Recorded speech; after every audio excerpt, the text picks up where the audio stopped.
Malam itu, hujan deras mengguyur desa di pinggiran kota. Angin dingin meniup dedaunan dan menciptakan suasana yang membuat siapapun ingin bersembunyi di balik selimut. Namun, bagi Andi, malam itu adalah malam yang tidak bisa dihindari.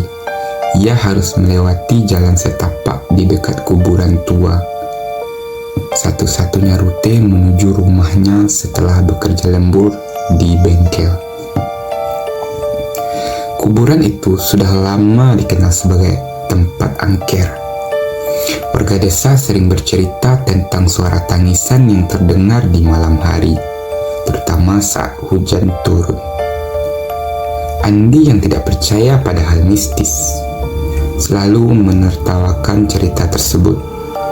Itu cuma angin atau suara air hujan yang jatuh di kuburan, katanya kepada teman-temannya. Saat Andi melangkah di jalan setapak yang basah, cahaya lampu senter kecil di tangannya menjadi satu-satunya penerang. Hujan yang turun semakin deras memaksa Andi menundukkan kepala untuk menghindari percikan air. Di tengah perjalanan, ia mulai merasakan sesuatu yang aneh. Langkah kakinya terdengar tidak sendirian. Ada bunyi langkah lain yang mengikuti di belakangnya. Terdengar samar namun cukup jelas. Andi berhenti mencoba mendengarkan lebih seksama.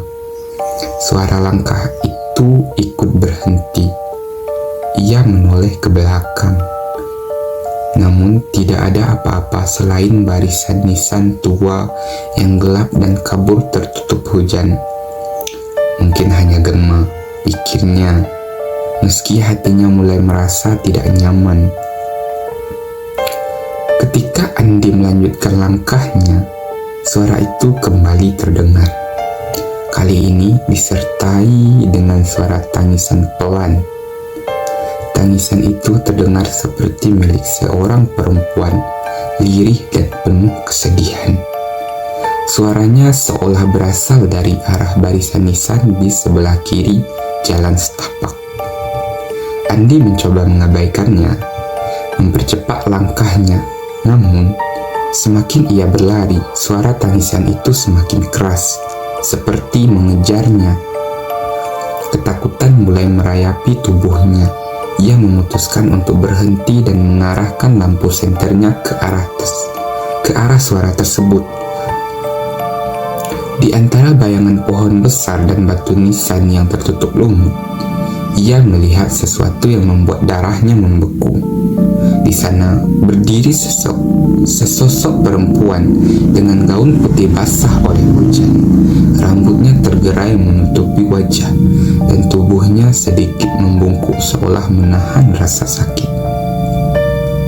Sosok itu perlahan-lahan mengangkat kepalanya. Andi tidak bisa melihat wajahnya dengan jelas, tetapi matanya yang kosong terlihat menatap langsung ke arahnya. Tangisan itu berubah menjadi jeritan keras yang menggema di tengah hujan. Andi terpaku di tempat, tubuhnya kaku oleh rasa takut yang luar biasa.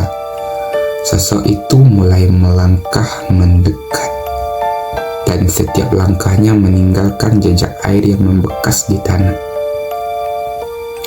Andi mencoba berteriak, tetapi suaranya seakan hilang. Dengan gemetar ia menjatuhkan senter dan berlari sekuat tenaga meninggalkan tempat itu. Di belakangnya ia masih bisa mendengar jeritan yang terus menggema di telinganya, seolah mengejarnya hingga ia tiba di ujung jalan. Keesokan paginya, Andi menceritakan pengalamannya kepada warga desa. Seorang tetua desa mengangguk pelan dan berkata, "Kau bertemu dia. Perempuan itu adalah Ratna, seorang gadis yang kehilangan nyawanya di malam hujan beberapa tahun lalu. Ia terbunuh di dekat kuburan itu saat mencoba melarikan diri dari seorang yang ingin mencelakainya. Hingga kini ia masih menangis, mencari keadilan yang tak pernah ia dapatkan," ucap kakek tersebut. Andi merasa merinding mendengar cerita itu. Sejak malam itu, ia tidak pernah lagi melewati jalan setapak di dekat kuburan tua.